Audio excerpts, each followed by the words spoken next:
श्री कृष्ण के महलों को जाता है। हे विप्र, तुम यहाँ कहाँ भटक रहे हो? ए भाई, जानता हूँ ये मार्ग श्री कृष्ण के महलों को जाता है।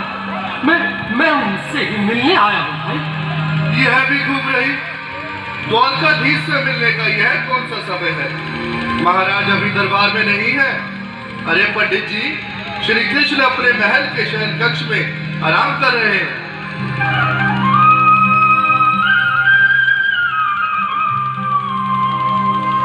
देखो देखो ये गरीबी का हाल, कृष्ण के दर पे विश्वास लेके आया हूँ। मेरे बचपन का यार है मेरा श्याम, यही सोच कर मैं आस करके आया हूँ।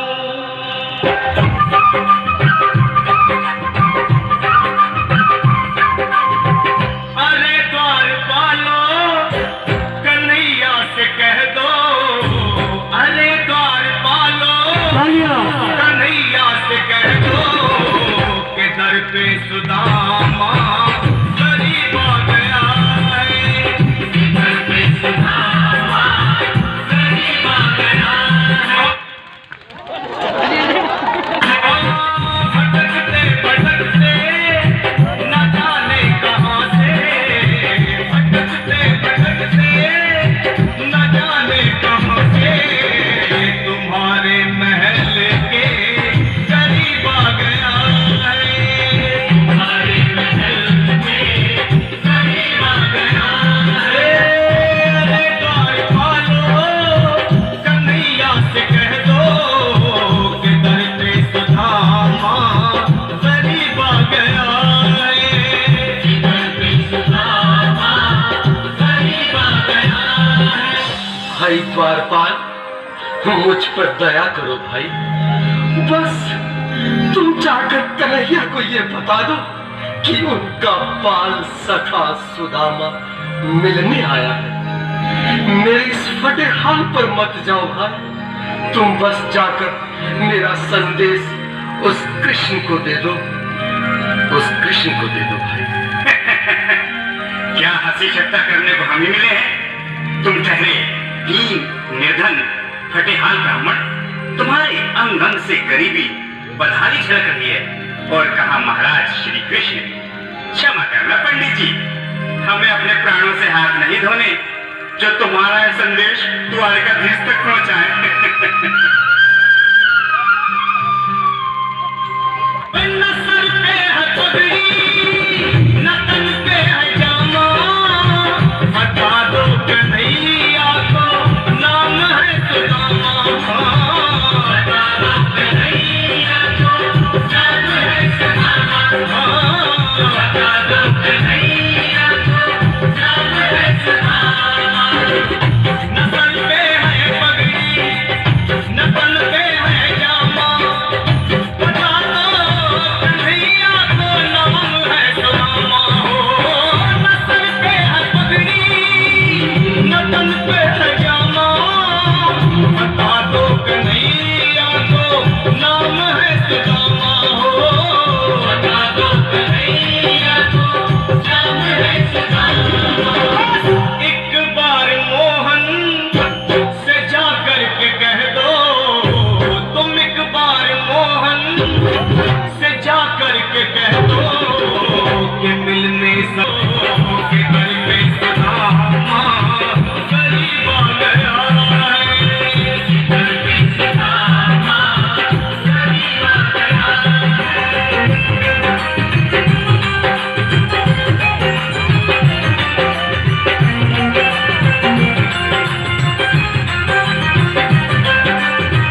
मैं यही बैठा हूं, चाहे मेरे भूख प्यास से प्राण ही क्यों न चले जाए।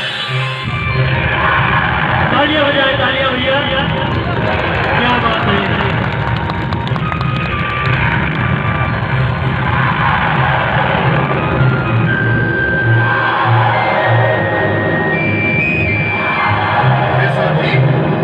यह ब्राह्मण तो बहुत कठिन है। हाँ भैया, सुबह से शाम होने को है, पर ये यहाँ से जाने का नाम ही नहीं ले रहा। अरे देखो तो सही, इसकी देह कैसे कांप रही है, लगता है जैसे प्राण हाथों पर अटके हैं। भगवान न करे अगर ब्राह्मण ने यही प्राण त्याग दिए तो, और अगर ये सच में द्वारकाधीश का मित्र हुआ तो क्या होगा भैया? सही कहते हो, अगर ब्राह्मण हत्या का पाप लग गया तो पीढ़ियां नरक में हुआ तो मृत्यु दंड का भय है। अपनी आने वाली पीढ़ियों को नरक में डालने से तो ये संदेश पहुंचाना ही ज्यादा अच्छा है। क्यों ना महाराज का संदेश पहुंचा दे। ऐसे करो, तुम जाओ भैया। तुम जाओ भैया, तुम उम्र में बड़े ठहरे, मेरी बात को समझो, तुम ही जाओ। देखो भाई, मैं ठहरा बाल बच्चेदार परिवार वाला, मेरे बूढ़े माँ बाप हैं, तुम ठहरे कुंवारे अकेले। अच्छा, मैं ही जाता हूँ। बिल्कुल थोड़ा थोड़ा रास्ता दे दे, बिल्कुल बीच में ही। विनोद सिंह जी, आज फिर लीलाधारी के चेहरे पर मुस्कान है, लगता है जरूर कोई नई लीला रचने वाले हैं। द्वारकाधीश की जय हो। कहो द्वारपाल, इस समय कैसे आना हुआ? महाराज क्षमा चाहता हूँ, पर कारण ही कुछ ऐसा है। द्वार पर एक ब्राह्मण स्वयं को रुक क्यों गए? आगे बोलो। द्वार पर एक गरीब ब्राह्मण स्वयं को आपका मित्र बताता है, आपसे मिलना चाहता है, अपना नाम सुदामा बताता है। सुदामा? क्या कहा? सुदामा? मेरा बाल सजा सुदामा? मेरे बचपन का मित्र सुदामा? सुदामा, मेरा मित्र सुदामा, सुदामा। नाथ, वक्त संभाले, चरण पादुका तो पहले। स्वामी, स्वामी, स्वामी, स्वामी, स्वामी, स्वामी। सुनते ही दौड़े चले आए मोहन, लगाया गले से। तालियां भैया, तालियां भैया, तालियां। क्योंकि बाल सखों से मिले साक्षात कृष्ण भगवान आए हैं।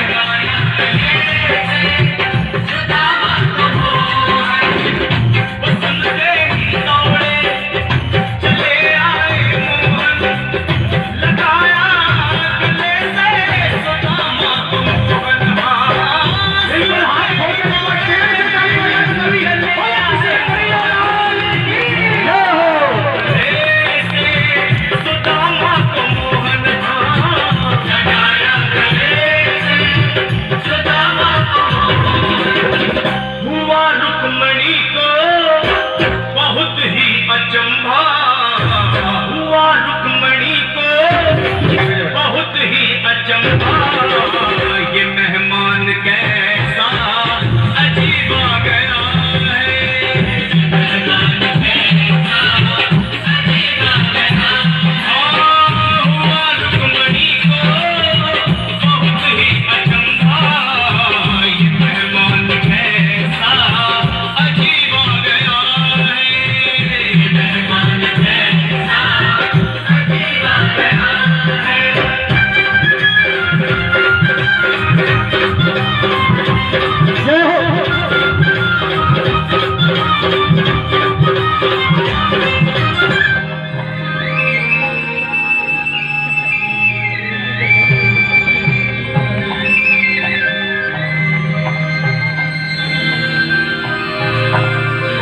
आओ सुदामा, आओ, चले आओ, इस महल को अपना ही समझो।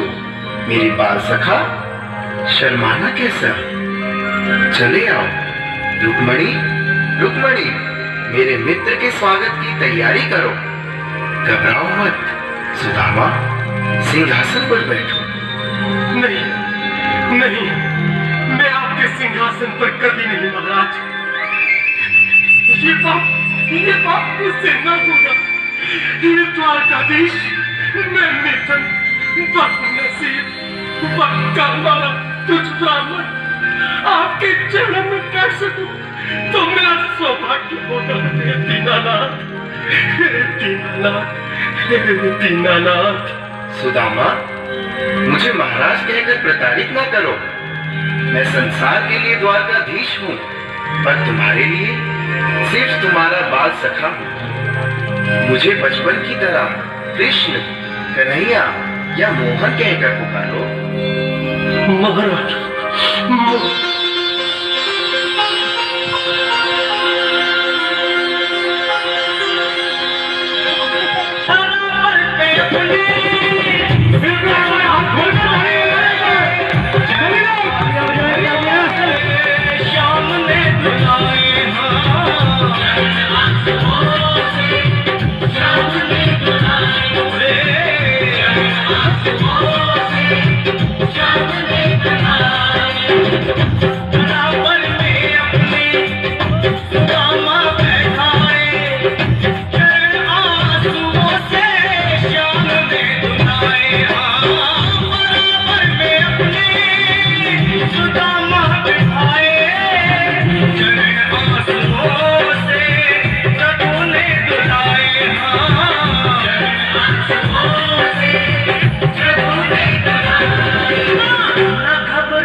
खुशी का समा तेरे